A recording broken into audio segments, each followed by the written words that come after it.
Tom Fox, the Dallas Morning News. Children wait after being processed by the U.S. Border Patrol in downtown McAllen, Texas, on Sunday.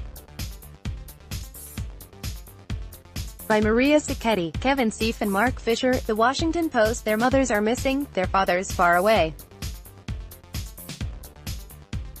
They get pizza, maybe cold cuts. They are exhausted, they cannot sleep. There are other children around, but they had never seen those kids before, and those kids are crying or screaming or rocking or spreading the feeling that everything is not okay.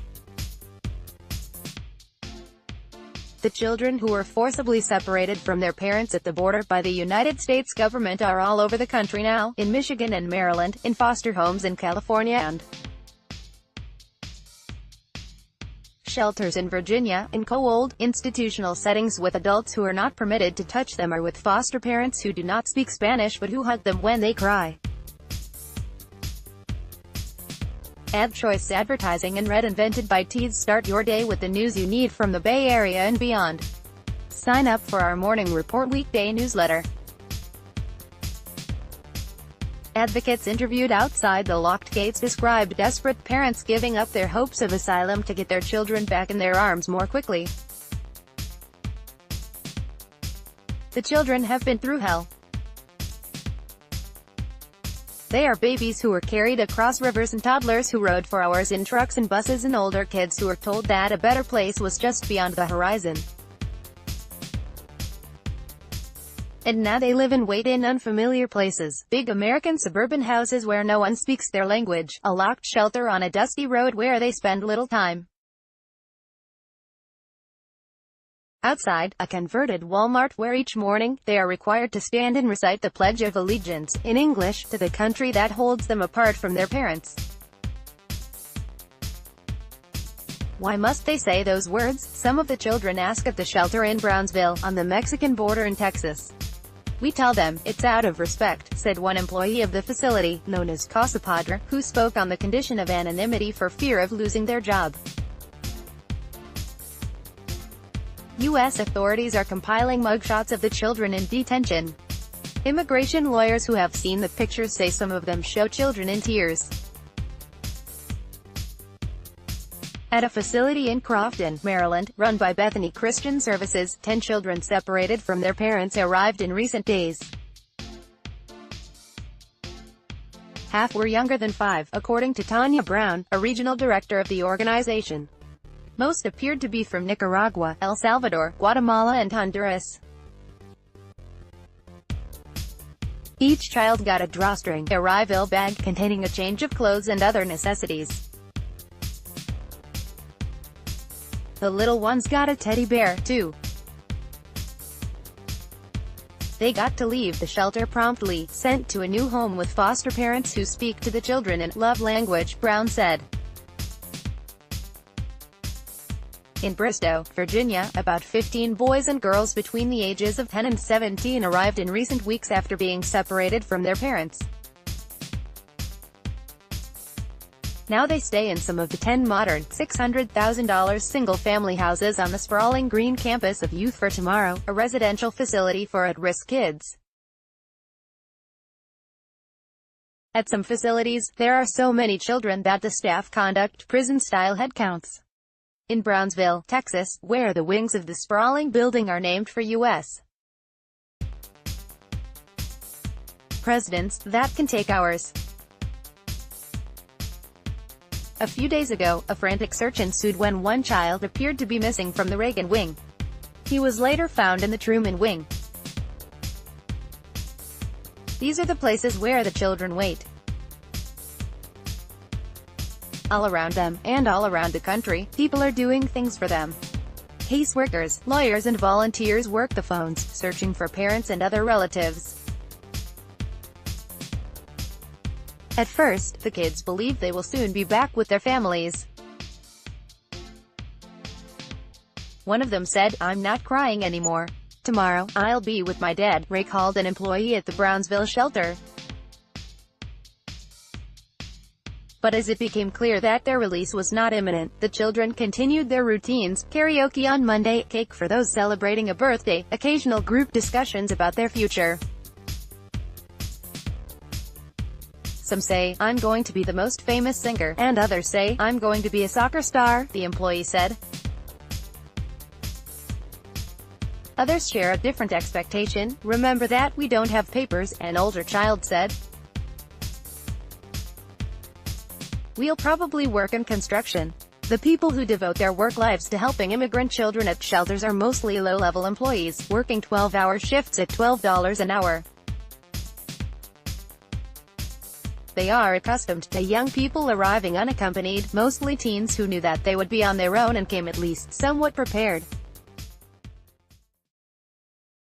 They might have had crucial bits of information pinned to their clothing or in their pockets or backpacks, birth certificates, names and phone numbers of relatives in the United States. The forcibly separated children, in contrast, usually arrive with nothing. And the younger ones often know nothing. "It was never anticipated that they were going to be totally on their own," said Nifia Nathan Pino, director of the children's program at the Capital Area Immigrants' Rights Coalition. "But mostly, from the children's perspective, people do things to them."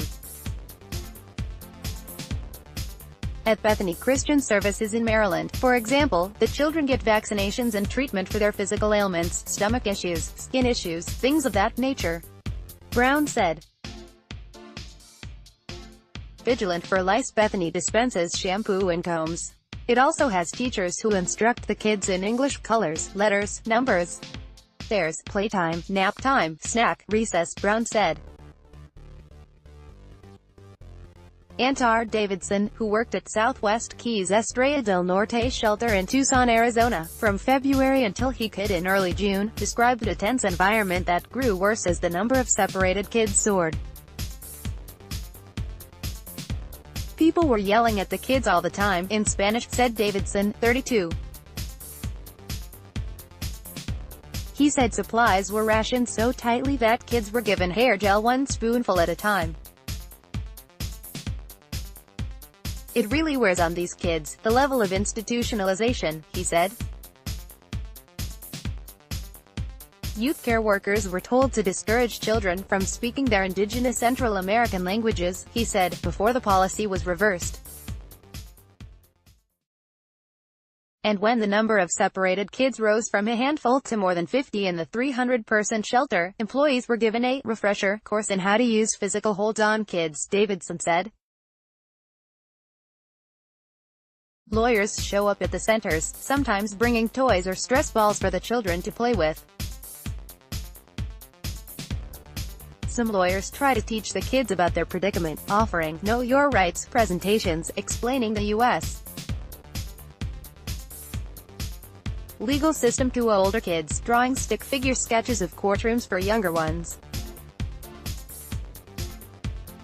"You draw someone and say, 'Okay, this is going to be the government attorney,'" explained one lawyer, who spoke on the condition of anonymity because of the sensitivity of some of her cases. Some kids engage, some remain silent, some have not spoken for weeks. The children clung to their parents through the terrifying journey north. They rode flimsy rafts across the rain-swollen Rio Grande. They hiked sun-bleached paths under the broiling sun. They were transported in trucks, on top of railroad trains, in buses, and on foot, said Gary Jones, chief executive of Youth for Tomorrow.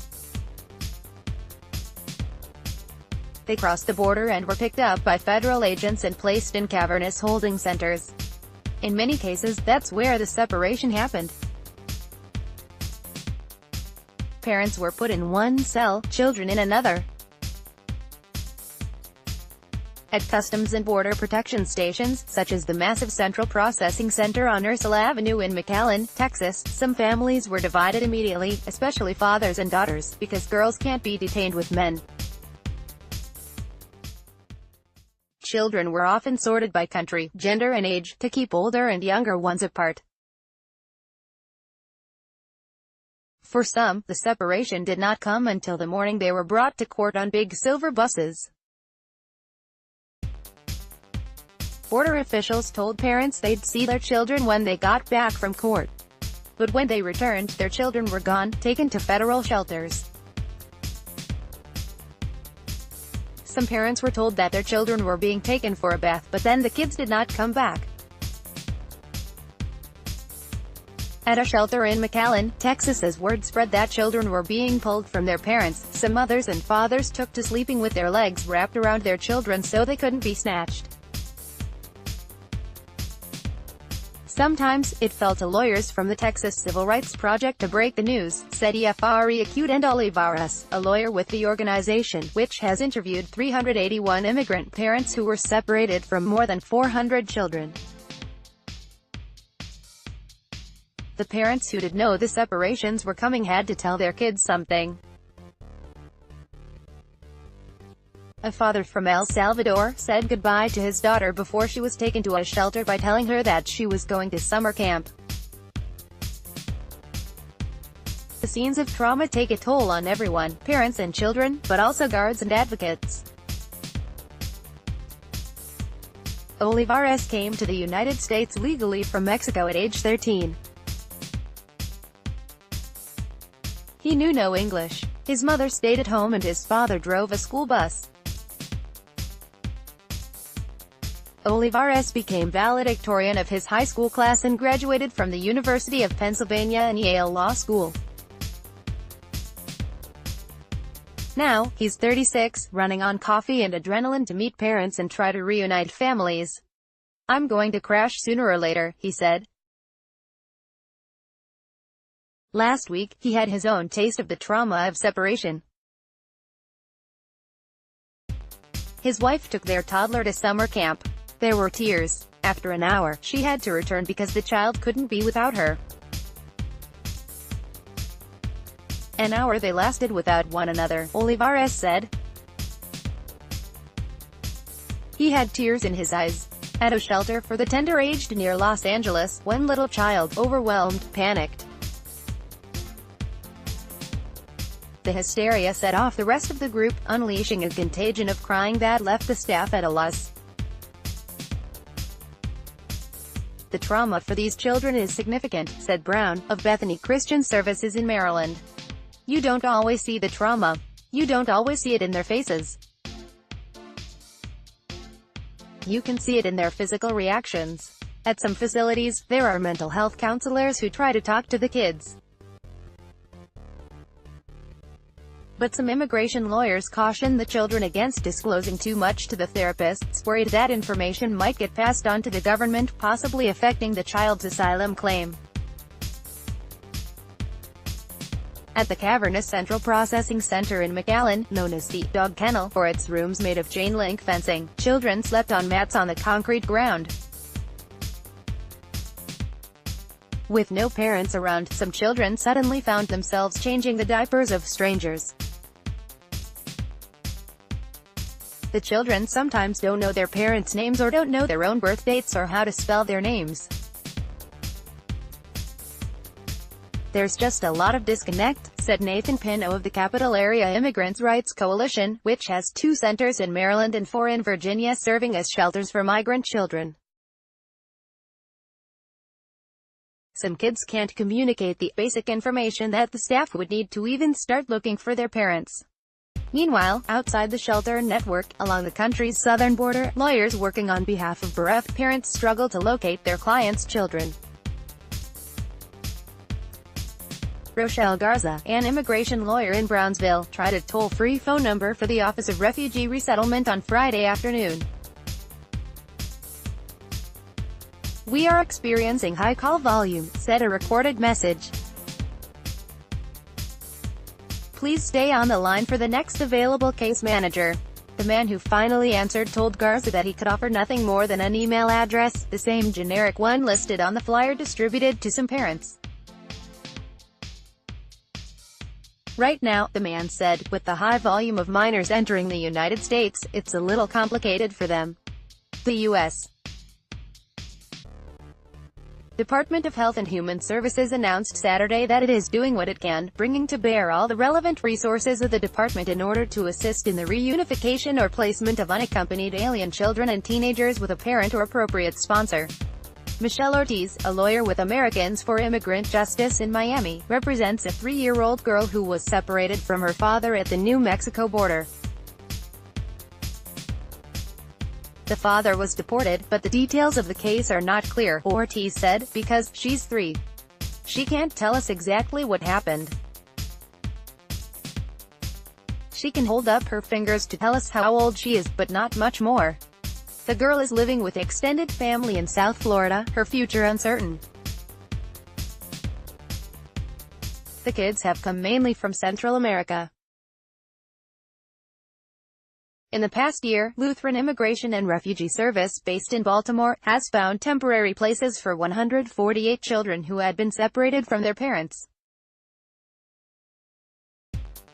Half of the children were younger than 5, the youngest 18 months, according to spokeswoman Danielle Bernard. About 2/3 were from Guatemala, a quarter were from Honduras, and the rest came from El Salvador or Mexico. In a residential section of Harlingen, Texas, a man in a gold pickup truck guarded the front gate of a shelter for young children run under a federal contract by Southwest Key.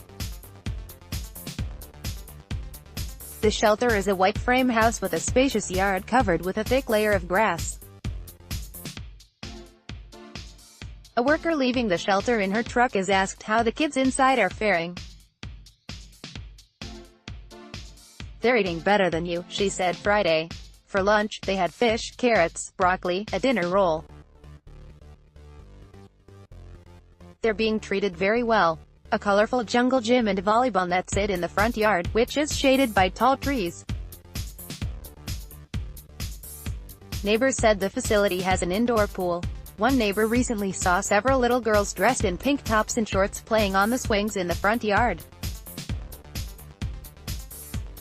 There are small basketball courts and 2 red tricycles for little kids. Several neighbors expressed concern that the children are rarely outside. Neighbors said the children at Southwest Key can watch television and or taught arts and crafts, such as creating paper flowers.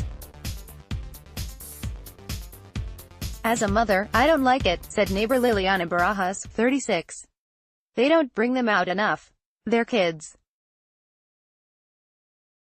The last thing you want is for them to feel what they are in.